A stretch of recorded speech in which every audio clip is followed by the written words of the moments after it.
비상계엄 사태를 수사하는 검찰이 이르면 오늘 김용현 전 국방부 장관에 대한 구속영장을 청구할 계획입니다. 박안수 전 계엄사령관을 불러 조사하는 등 관계자들 소환에도 박차를 가하는 모습입니다.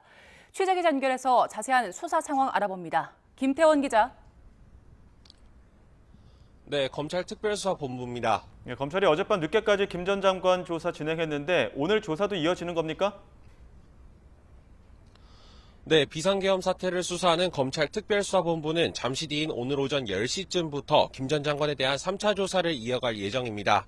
앞서 검찰은 어제 새벽 1시 반쯤 자진 출석한 김 전 장관을 상대로 6시간여 동안 조사한 뒤 긴급 체포해 동부구치소에 수용했는데요. 반나절 만인 어제 오후 5시쯤 김 전 장관을 다시 불러 조사했습니다. 김 전 장관은 검찰 조사에서 윤 대통령에게 계엄 선포를 건의하는 등의 사실관계는 대체로 인정하면서도 내란과 직권남용 혐의에 대해선 일부 부인한 것으로 전해졌습니다.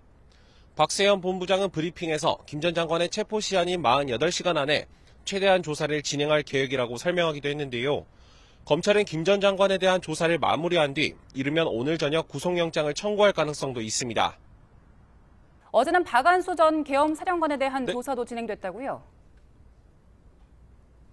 네, 특수본은 어제 저녁 6시쯤부터 오늘 새벽 2시까지 박안수 전 계엄사령관을 불러 조사했습니다.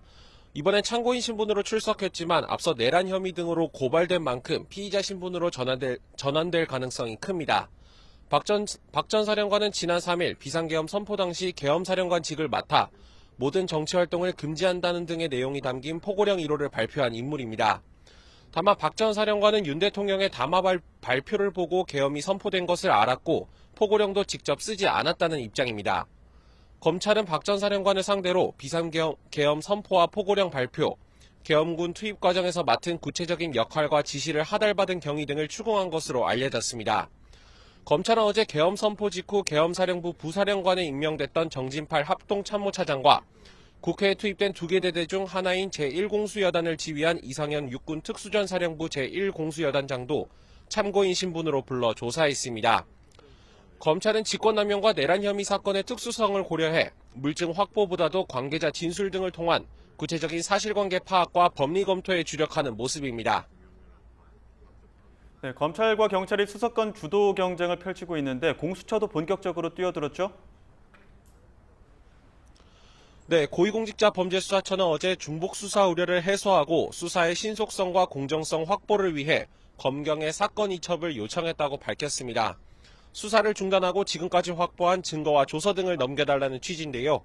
공수처법 24조 1항에선 이첩 요청을 받은 수사기관은 사건을 넘길 의무가 있다고 규정하고 있지만 이첩 요청에 응하지 않았을 때의 제재나 이첩 시한 등에 대한 명시된 규정이 없는 만큼 검찰과 경찰이 실제 요청에 응할지는 불투명합니다.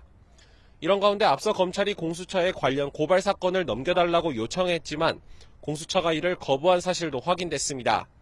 비상계엄 수사를 둘러싸고 검찰과 경찰뿐만 아니라 공수처까지 주도권 다툼이 계속되는 양상인데요. 이와 관련해 공수처는 잠시 뒤 언론 브리핑을 열고 사건 이첩 요청에 대한 구체적인 내용도 설명할 예정입니다. 지금까지 검찰 특수본에서 YTN 김태원입니다.